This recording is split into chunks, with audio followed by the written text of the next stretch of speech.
morning, sir. Excuse me, sir. Sir, excuse me, sir. I'm sorry, I'm late. Ma'am, I tried to stop them, but you refused. No worries, Kengo. Can I have a seat? Can I have a seat? Thank you. But why are you late? Because I'm late. Because you are late. Are you okay? And so be any pay. Alright. A book appointment. A day late. With everything life dishes on my table, I'm always okay. You are yet to answer my question. I mean, why are you late? Because I am late. Guy, I'm already dead. I died an hour ago. But you know, I booked for the session yesterday. So I believe you won't want to owe a dead man money. Let's quickly get done with the session before Ajayi comes to pick me up. You need to listen to my story. Abby! That's rude! That is rude! Why you walk out on me? Why would you walk out on me? No, record what you saw.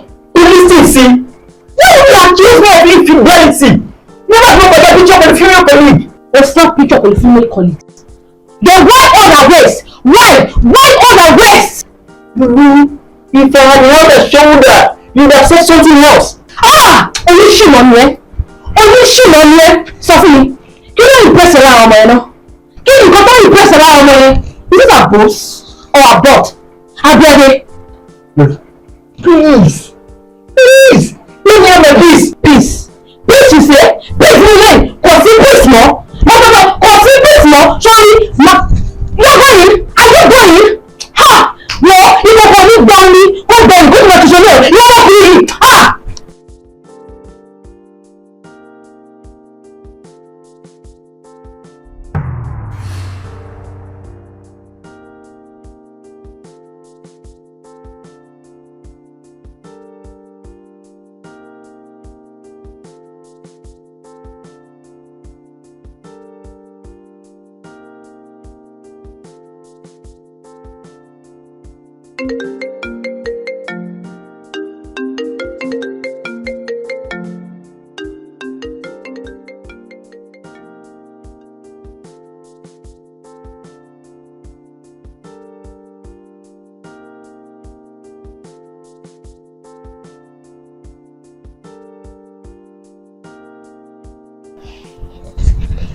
Sorry. Who was that? A colleague. What's the name of the person? Olonsho. Abby, you're a liar. If you don't know Bukola. Yeah, the full name is Olonsho Bukola. Then why can't you pick the call here? It's a business call.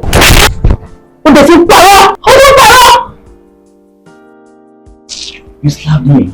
I will slap you all over and over again. What do you take me for? A fool? Business call, my food. A woman called him and he went out to pick the call. Only to come back with a business excuse? Rookie is actually a man. Don't even try that emotional blackmail on me. This is the second time today that you'll be creating an issue out of nowhere. You know what? If you being a flirt is going to be an excuse, please check yourself.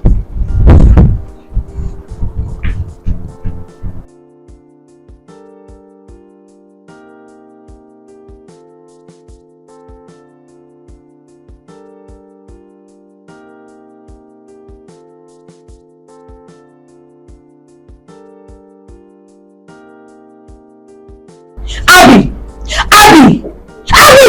Why in the name of Jesus are you shouting my name? I thought you told me you were broke. When I requested for my allowance. Yes. Abby, why are you lying? Why are you always lying? You told me you were broke and you still dedicate to your mother. She just called me to thank you. I guess I told you I'll give you allowance tomorrow. Hello? Why can't you make your mother wait? Why can't you make your mother wait till tomorrow? Why do I have to wait? Why can't you make your mother wait? Enough, Simi! What is your problem? How much do you trade happiness of this one for? Why is a peaceful coexistence? Why is it such a scarce commodity? So now I'm the problem. Now I am the problem, right? I'm the problem. Okay. Okay. You have a serious issue. Abby! Don't walk out of me, Abby! Do not walk out of me! That is wrong! That is wrong!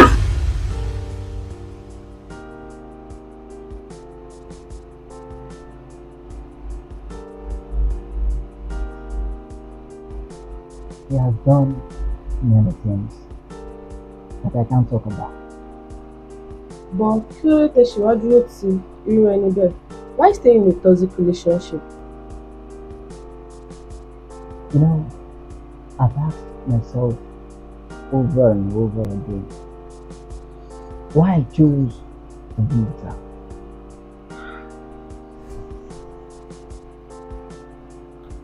Are you a traditionalist?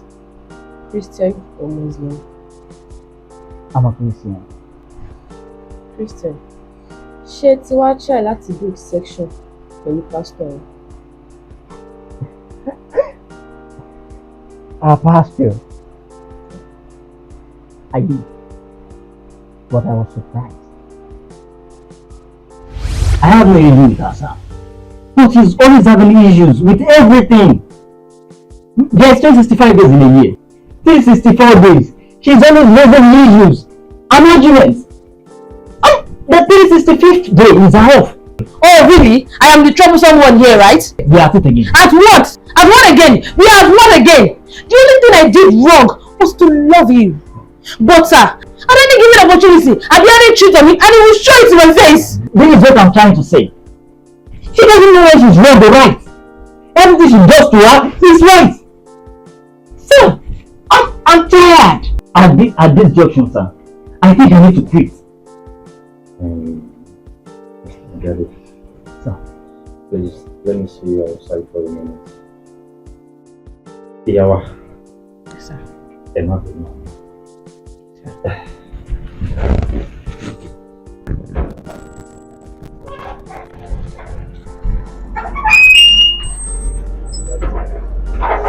Mr.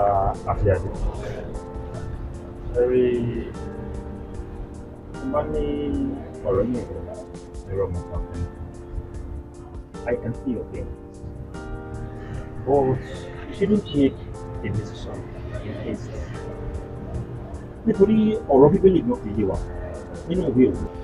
Ó ní onílára ní ń jà, ṣùgbọ́n ẹni tó bá gbẹ́kẹ̀lé Yahweh yóò ṣe rere. Mo fẹ́ kí ẹ fi iná ṣe o. Mi a máa sọ pé ọ̀rọ̀ yín ti yé mi.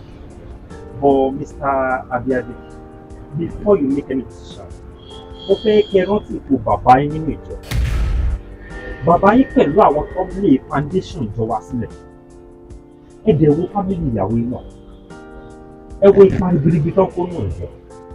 Nígbà tẹ́ immediate bá wá jà, ilé fẹ́ kó máa sọ́nà ìjọ.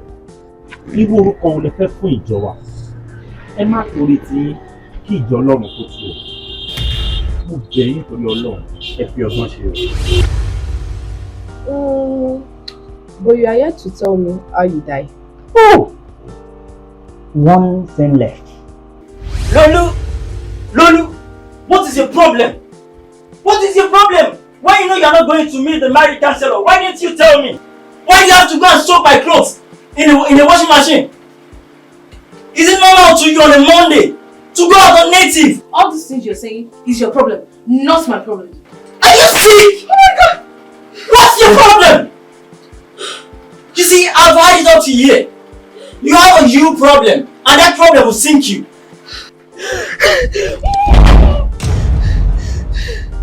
You're mad! Má jẹ́ kó pa ẹ́ o.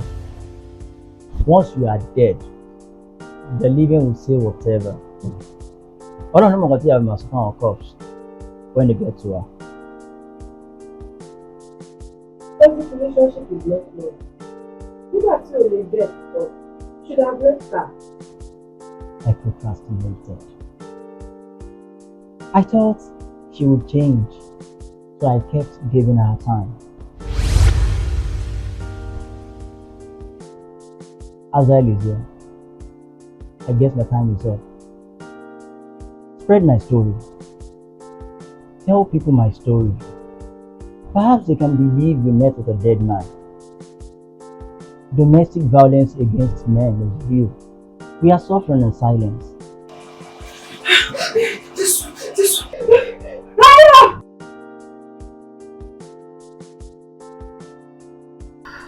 Madam, Yes, sir. how did your husband die? I was in the room. Then I heard him scream. And I rushed out to know what the problem was. But I met him on the floor, struggling for his life. Probably he slipped and fell.